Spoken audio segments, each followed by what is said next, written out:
जय हिंद दोस्तों, दो बड़ी खबरें। कर्नल साहब का कोर्ट मार्शल और उस कर्नल साहब का जो इंट में कमांडिंग अफसर है। चार चार कमेंडेशन मिलते हैं उन्हें, 98 में मिलते हैं। 2002 में एक मिलता है, फिर 2007 में मिलता है, 2010 में मिलता है। हर 3 और 4 साल के अंतराल के बाद कमेंडेशन कार्ड चार चार जिसके छाती पे लगे हों और उनको प्रशस्ति पत्र अवार्ड्स मिलते हुए, अवार्ड मिलने के बाद एक झटके में उनका कोर्ट मार्शल किया जाता है। आखिर ऐसा क्यों? और उसके पीछे अब साजिश आ रही। क्या सेना में इस तरह साजिश होती है? और इस तरह रविंद्र फौजी ने कहा, हाँ जी मैं जीत रहा हूं और ये लड़ाई बहुत लंबी है और एक मामूली से एक सोल्जर को लड़ाई लड़ने के लिए कितनी कठिनाइयां होती हैं। उन्होंने अपना वीडियो जारी किया है, सभी सैनिकों को कहा है, मैं आपने हमें तन मन धन से जो आपने हमारा सहयोग दिया है उनका आपको मैं वीडियो दिखाऊंगा। सबसे पहले मैं बात करूंगा कि आखिर लेफ्टिनेंट कर्नल साहब के ऊपर ऐसी क्या आपदा पड़ी कि जो उनके खिलाफ कोर्ट मार्शल की कार्रवाई। सेना के अंदर क्या इंटेंशनली साजिश होती है? क्या आप कोई अच्छी चीज करते हो दबाया जाता है, या आपको कितना प्रेशर किया जाता है, यहां तक किया जाता है कि उनका जो रिकॉर्ड इतना अच्छा हो, रिकॉर्ड के बावजूद ऐसा कुछ हो? बिल्कुल इस खबर में खुलासा है। हेडिंग है, एएफटी ने कोर्ट मार्शल को किया रद्द, सैन्य खुफिया लेफ्टिनेंट कर्नल को सेवा से बर्खास्त कर दिया। एएफटी का आदेश 5 अप्रैल को लेफ्टिनेंट कर्नल धर्मवीर सिंह द्वारा एक याचिका पर आया। उन्होंने समरी जनरल कोर्ट मार्शल को चुनौती दी थी। सेना की पूर्वी कमान पर 3 कोर में कमांड की जो श्रृंखला पर उन्हें झूठे आरोपों में फंसाने का आरोप है। जैसे मैं लेफ्टिनेंट कर्नल धर्मवीर साहब की बात कर रहा हूं और उन्होंने इस कोर्ट मार्शल को एएफटी में चुनौती दी है, वो उन्होंने उसको रद्द किया। एएफटी ने सीधे क्या है कि सशस्त्र बल न्यायाधिकरण एएफटी ने सैन्य खुफिया यानी इंटेलिजेंस में एक लेफ्टिनेंट कर्नल की कोर्ट मार्शल और सेवा से बर्खास्तगी को रद्द कर दिया। यानी सेना से बर्खास्त किए गए थे, कोर्ट मार्शल किया था, उसको रद्द कर दिया था। आखिर क्यों उनको कोर्ट मार्शल हुआ, बर्खास्त किए गए और क्यों रद्द किया, ये जानना हम सब के लिए जरूरी है। जिन्होंने 5 साल के कठोर कारावास की सजा भी सुनाई गई थी, यह पता चलने के बाद कि मुकदमा कानून के अनिवार्य वैधानिक प्रावधानों के उल्लंघन के कारण खराब हो गया था। एएफटी अध्यक्ष न्यायमूर्ति राजेंद्र मेनन और लेफ्टिनेंट जनरल पीएम हारिज की पीठ ने कहा कि 2 शिकायतें जिन पर बाद की कार्रवाई और कोर्ट मार्शल का आधार बनाया गया था, अधिकारी के प्रथम दृष्टया मामला स्थापित करने में विफल रही। वे केवल एक बोल्ड आरोप है जिसके बाद अपीलकर्ता की कुर्की और कोर्ट मार्शल कानून की दृष्टि से गलत और प्राकृतिक न्याय सिद्धांत के खिलाफ हैं। जैसा कि आईआईएफटी के जो न्यायमूर्ति राजेंद्र मेनन, उन्होंने कहा कि ये सब प्रथम दृष्टया होता है, ये सब खराब है, उन्होंने रद्द कर दिया।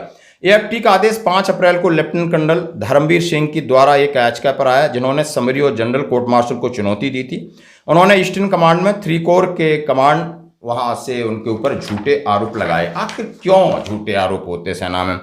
जून 97 में सैन्य खुफिया कोर में कमीशन प्राप्त होने के बाद उन्होंने विभिन्न स्थानों पर तैनात किया गया और उन्होंने अपनी पेशेवर उत्कृष्टता के वर्ष 98 में एक कमेंडेशन कार्ड, फिर 2002 में एक कमेंडेशन कार्ड, 2007 में फिर एक कमेंडेशन कार्ड, 2010 में 4 कमेंडेशन कार्ड अर्जित किए। फरवरी 2011 में उन्हें 3 कोर इंटेलिजेंस एवं सर्विलेंस यूनिट कासू में तैनात किया गया। एक टुकड़ी के अफसर कमांडिंग के रूप में उनके कार्यकाल के दौरान दिसंबर 2011 में एक जोराहट में कुछ डकैती की घटना हुई, उनके ट्रुप्स द्वारा हुआ होगा। उस घटना की जांच करने और रिपोर्ट करने के लिए एक कोर्ट ऑफ इंक्वायरी शुरू की गई, जिस पर लेफ्टिनेंट कर्नल धर्मवीर को नाराजगी का सामना करना पड़ा। और इसके बाद 2018 में यूनिट के बाहर तैनात होने के बाद उनके उत्तराधिकारी किसी लेफ्टिनेंट कर्नल आरपी नंदा ने वरिष्ठ अधिकारियों को पत्र लिखे जो उनका हैंडिंग टेकिंग किया, जिसमें लेफ्टिनेंट कर्नल धर्मवीर द्वारा अनुशासन का उल्लंघन, शस्त्र अधिनियम का उल्लंघन, सुरक्षा प्रशासनिक चूक का आरोप लगाया गया। शिकायतों के आधार पर उनके खिलाफ इंडिसिप्लिन कार्रवाई की गई और 8 आरोप पर अधिकारी के मुकदमे की सुनवाई के लिए समरी और जनरल कोर्ट मार्शल का आदेश दिया गया। यानी जो उनको हैंडिंग टेकिंग हुआ, उन्होंने कुछ अनियमितताओं की रिपोर्ट की और बड़े सीनियर अधिकारियों को और कोर्ट मार्शल की कार्रवाई बैठी गई। उनके खिलाफ लगाए गए आरोप कथित तौर पर बेहिसाब हथियार और गोला बारूद रखने के लिए सेना अधिनियम 1950 के तहत 6963 और 3 कोर इंटेलिजेंस के नंबर 2 फील्ड डिटैचमेंट के भीतर तमाम इस तरीके के उनके ऊपर जो आरोप लगाए गए। और उन्होंने कहा है कि कोर्ट मार्शल ने लेफ्टिनेंट कर्नल धर्मवीर को 8 में से 7 आरोपों में दोषी ठहराया। 17 अक्टूबर 2020 को उन्हें 5 साल के लिए कैसिंग और कठोर कारावास की सजा सुनाई गई। अधिकारी ने एएफटी के समक्ष प्रस्तुत किया कि अभियोजन पक्ष के वकील नियुक्त करते समय उन्हें न तो उनकी पसंद के बचाव अधिकारी की सेवाएं प्रदान की गई और न ही संयोजक प्राधिकारी अनवर को नोटिस दिया है, जैसे उन्होंने कहा जैसे सेना में होता है। अब इस तरीके की कार्रवाई है, जैसे बहुत सारे अपील है, लेकिन इंटेंशनली है ये मामला। एक्स के ऊपर भी सीनियर अधिकारी की इसके ऊपर भी बड़े बड़े कमेंट्स दो रहे हैं कि सेना में जबरदस्ती किसी का मुंह बंद किया जाता है, कोई अलग अलग प्रकार के बयान आ रहे हैं। तो दोस्तों इस तरीके से कभी कभी होता है कि कहते ना कि हाथी निकल जाता है और चींटी फंस जाती है। अब मैं बात करूंगा बिल्कुल अपने एक फौजी भाई के, जिनका नाम है रविंद्र सिंह शेखावत। उन्होंने कहा है चुनाव संपन्न हो गए, सीकर की जनता का मैं प्यार दिया उन्हें धन्यवाद। सभी सैनिकों ने हमारा जोश और होश से साथ दिया, तन मन धन से मेरा सहयोग किया। उन्होंने कहा मैं बारंबार प्रणाम और धन्यवाद कहता हूं। जय हिंद, जय भारत, वंदे मातरम। मैं रविंद्र सिंह शेखावत आप सभी को जय माता जी के साथ राम राम। सबसे पहले कल जो चुनाव संपन्न हुआ बहुत ही शांतिप्रिय तरीके से, उसके लिए मैं सिक्करवासियों को बारंबार धन्यवाद देता हूं। और जो प्यार, आशीर्वाद, जो सम्मान जगह जगह आप लोगों ने मुझे दिया एक सैनिक होने के नाते, उसके लिए मैं एक बार फिर सिक्करवासियों का बहुत बहुत धन्यवाद करता हूं।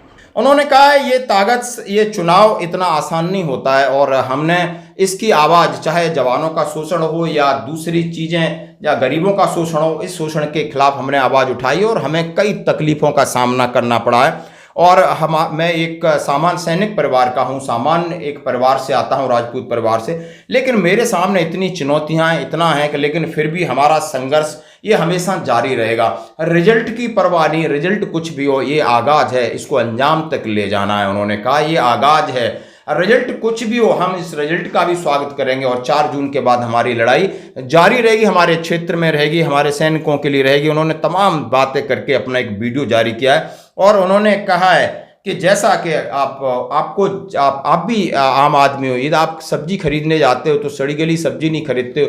यहाँ लोग अच्छे अच्छे नेताओं को अपने सिर पे बैठा लेते हैं, फिर उनका वो शोषण करते हैं, हनन करते हैं। और हमने ये कसम खाई है जब तक हमारा जीवन है मैं इसी तरह संघर्ष करता रहूँगा, चाहे कितनी बाधाएं आएँ, चाहे कितनी परेशानी आए, चाहे कितनी मुश्किल आएँ, लेकिन हमने लड़ाई ये ठान ली है और इस लड़ाई को आगे तक ले जाना है। ये यहाँ चुनाव तक नहीं, लेकिन उन्होंने कहा है कि बिल्कुल हमें बहुत ज़्यादा समर्थन मिला है, वोट भी मिलेंगे और उन्होंने आशा जताई है कि हमारी जीत भी पक्की है। देखते हैं, आप इनका वीडियो देखिए और उन्हें सराहिए। धन्यवाद। उसके अलावा जो मेरी टीम, मेरे सैनिक भाई और मेरे समाज के बंधु, उसके अलावा जगह जगह मेरे सैनिक भाइयों की टीम, युवाओं की टीम जो तन मन धन से मेरे साथ थी, उस सब को मैं पुनः एक बार बारंबार धन्यवाद देता हूँ कि आप सबके सहयोग से, आप सबकी हिम्मत के पीछे ही मैं सिक्कर लोकसभा के इस चुनाव में उतरा था और आपने बहुत ज़ोर शोर से मेरा साथ दिया और भगवान ने चाहा, माँ जगदम्बा भवानी की कृपा हुई तो रिजल्ट भी बहुत अच्छा आएगा। यहाँ एक बात और कह दूं कि रिजल्ट कुछ भी हो, हमने अपनी मेहनत की है, यह हमारी लड़ाई की शुरुआत है। हम इस लड़ाई को आगे जारी रखेंगे। मैं निवेदन करूंगा मेरी उन सभी टीमों से जो आज मेरे साथ थी। ये जंग की शुरुआत थी, जंग हमें बहुत लंबी लड़नी होगी, तो उसके लिए टीम वर्क को इसी तरह बनाए रखें, टीम की संख्या को और बढ़ाएं और कमर कस लें आगे की लड़ाई के लिए। 4 जून के बाद रिजल्ट आते ही आप सभी से एक बार फिर मिलने के लिए सिक्कर के हर एक गांव, हर एक घर पर मैं पहुंचूंगा और आप लोगों का से रूबरू होकर आप लोगों का आशीर्वाद और प्यार लेकर आप लोगों का धन्यवाद दिल से करने मैं खुद जरूर आऊँगा। एक चीज़ और बता दूं, मैं ज़्यादा लंबा वीडियो नहीं बनाऊंगा। एक सामान्य सैनिक परिवार से हूं, सामान्य राजपूत परिवार से हूं। मैं जवानों की, युवाओं की, किसान भाइयों की, ड्राइवर भाइयों की, यानी हर एक आम इंसान की लड़ाई हमेशा से मैं लड़ता आया हूं और आगे भी लड़ता रहूँगा, चाहे रिजल्ट कुछ भी हो। लेकिन एक सामान्य आदमी को लड़ने के लिए किन किन मुसीबतों से जूझना पड़ता है, कहाँ कहाँ एक सैनिक होने के बावजूद हमारे सम्मान को कुछ जगह जहाँ ठेस पहुँची, कुछ ऐसे लोगों के कारण, उसके बारे में मैं जो मेरा ये चैनल बना हुआ है रविंद्र फौजी एक्स आर्मी RTF, जल्दी ही आज शाम को या कल एक पूरा लंबा चौड़ा वीडियो बनाकर मैं ज़रूर डालूँगा। बाकी मैं फिर कह रहा हूँ कि जनता ने ढेर सारा प्यार दिया, आशीर्वाद दिया और वोट भी खूब भर भर कर दिए हैं, जो 4 तारीख को रिजल्ट के बाद आप सभी के सामने होगा। मैं फिर कहता हूँ कि एक जवान की हिम्मत नहीं थी कि वो इतना बड़ा निर्णय ले, लेकिन कुछ ऐसी ही समस्याएं, कुछ ऐसी चीज़ें, ऐसे मुद्दे जिनके लिए मैं काफ़ी दिनों से लड़ रहा हूँ, आप मेरे चैनल पर जाकर देख सकते हैं किन किन समस्याओं से हमारे जवान जूझ रहे हैं, युवा जूझ रहे हैं, देश में क्या क्या समस्याएं बढ़ रही हैं। इसके लिए कहीं ना कहीं आपको और हमको पहल करनी होगी। बात लड़ाई लड़ने की है, जीत हार की नहीं है। अगर आपने आगे कदम बढ़ाया है तो ज़रूर वो धीरे धीरे कार्रवाई में तब्दील होगा। मैं बाकी अभी पहले चरण के मतदान हो चुके हैं, अभी देश में और जगह जगह चुनाव हो रहे हैं।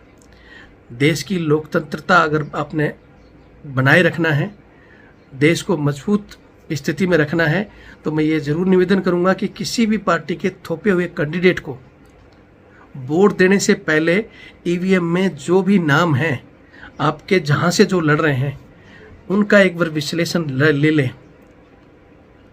अगर आप लोगों ने, देश के आम आदमी ने, आम जनता ने ये तय कर लिया कि हम पार्टियों के गुलामों को नहीं, अपने अच्छे उम्मीदवार को वोट देंगे, तो ये पार्टियां जिनका घमंड सर चढ़कर बोल रहा है। मैं फिर कहता हूँ, मुझे किसी पार्टी से कोई दिक्कत नहीं, चाहे वो BJP, कांग्रेस, सपा, बसपा कोई भी हो, लेकिन कभी कभी पार्टियों को घमंड हो जाता है कि वो जनता को न चाहते हुए ऐसे उम्मीदवार को थोप देती हैं जिनके ऊपर मर्डर, बलात्कार, कितने ही केस थानों में दर्ज हैं और वो चुनाव लड़ रहे हैं, हिस्ट्री शीटर हैं। तो मैं पब्लिक को कहना चाहता हूं कि एक बार इन पार्टियों को जवाब जरूर दें। हाँ, आपको अच्छा लगता है कि आपका किसी भी पार्टी ने आपके पसंदीदा उम्मीदवार को टिकट दिया है, जिताओ उसको, कोई दिक्कत नहीं, किसी भी पार्टी का हो, अगर आपके पसंद का उम्मीदवार है तो। लेकिन अगर आपके नापसंद का थोपा हुआ उम्मीदवार है तो आप उस आदमी को जिताओ जो आपके लिए कुछ कर सकता है, वो चाहे पार्टियों में है, वो चाहे इंडिपेंडेंट हो। जनता अगर इस तरह के कुछ कदम उठा देगी, जैसे मैं एक उदाहरण देता हूँ बाड़मेर जैसलमेर की जनता का, जिसने एक रविंद्र सिंह भाटी, युवा नेता, जो आज विधायक निर्दलीय जीता और आज लोकसभा में भी ताल ठोक रखी है, और मैं खुद 2 दिन वहाँ गया था, तो जो चीज़ें मुझे देखने को मिल रही हैं कि शायद 100% जीतेंगे वो। तो इसी तरह वो जीत रविंद्र भाटी की नहीं है, वहाँ की जनता की है। अगर जनता तय कर ले, मैं कल भी उदाहरण दे रहा था कि आप अपने घर के लिए अगर सब्जी भी खरीद के लाते हो, अगर कोई आपको सड़ा हुआ टमाटर देता है तो क्या आप ले सकते हो किसी दूसरे के नाम पर? आप खराब सब्जी नहीं ले सकते। अपना घर बनाने के लिए अगर आपको सीमेंट चाहिए तो अच्छी देखते हो, मोल भाव करते हो, तो 5 साल के लिए आपके ऊपर थोपे हुए उम्मीदवार का करैक्टर क्यों नहीं देखते, क्यों नहीं उसकी एजुकेशन को देखते? हम लोगों से सवाल ज़रूर करते हो, बहुत अच्छी जगह। मैं फिर कह रहा हूँ कि वीडियो लंबा होगा, सारी चीज़ें मैं उसमें बताऊँगा, बस इतना ही करूँगा कि वीडियो सही लगे तो इसको ज़्यादा से ज़्यादा शेयर करना। और मैं एक बार फिर पुनः धन्यवाद देता हूँ सीकर की जनता का कि चुनाव शांतिप्रिय तरीके से हुआ, और आशा करूंगा कि देश के हर एक हिस्से में चुनाव बेहद शांतिपूर्ण तरीके से हो। आम पब्लिक को कहना चाहता हूं कि आप जिन नेताओं के लिए लड़ रहे हो, आपस में रिश्ते खराब कर रहे हो, वो आपको चंद दिनों में ही भूल जाएंगे। वही नेता बैठकर आराम से एक दूसरे से चाय का कप टकराएंगे, एक दूसरे से पार्टियों में जाएंगे, शादियों में जाएंगे, और आप लोग अपने रिश्ते खराब मत करो उन किसी भी पार्टी या किसी भी उसके चक्कर में। आपस में प्यार, सद्भावना, भाईचारा बनाकर रखो। देश को मजबूत स्थिति में बनाने के लिए अच्छे उम्मीदवार को चुनो। किसी के नाम पर कि ये उसके नाम पर वोट दे दो, उसके नाम पर वोट दे दो, ये आज के युग में अगर हम बोलते हैं कि हमारी साक्षरता कितनी उच्च स्तर पर है, कितने पढ़े लिखे लोग हैं, और आज भी अगर हम वही पुरानी रीतियों के हिसाब से अगर वोट देते आ रहे हैं तो ये देश बदल नहीं रहा, देश गर्त में जा रहा है। देश को बचाने के लिए ही, कुछ ऐसे कामों के लिए ही एक साधारण सैनिक को, जैसे हमने बॉर्डर पर दुश्मनों का मुकाबला किया ना, वहाँ हमारा एक ही काम था कि या तो सामने वाले को मारो, नहीं तो सीने पे गोली खाओ। तो उसी तरह हमने देश के अंदर भी तय किया है कि अब लड़ेंगे, मरेंगे और इस भ्रष्टाचार को ख़त्म करेंगे। हमारे और भी भारतीय जवान किसान पार्टी के उम्मीदवार, जिसमें सैनिक भी शामिल हैं, सिविलियन भाई भी हैं, ऐसे मिडिल क्लास के परिवारों के लोग, आपको लिस्ट जल्दी दे देंगे, वो लोग भी चुनाव लड़ रहे हैं। तो मैं चाहूँगा कि उन सभी को आप सपोर्ट करें। मैं फिर कहता हूँ कि मैं किसी भी उम्मीदवार के लिए, किसी भी पार्टी के लिए आपको नहीं कहूँगा कि आप उसको वोट दें।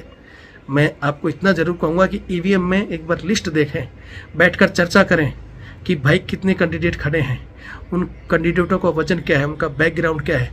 किसी दूसरे के नाम पर गधे को दिए हुए एक टिकट को भी मत जिताओ। उन कैंडिडेटों में देखो कि कौन मजबूत है, कौन लड़ सकता है आपके लिए, कौन आपके लिए आवाज़ उठा सकता है संसद में। गधे को चुनोगे तो फिर वो वहाँ जाकर मालिक के पास बैठा रहेगा, वो आपकी आवाज़ नहीं उठाएगा। शेर चुनो, शेर, जो आपके लिए संसद में जाके धाड़ सके। इतना ही कहकर जय हिंद, जय भारत, वंदे मातरम, जय माता जी की सा, राम राम।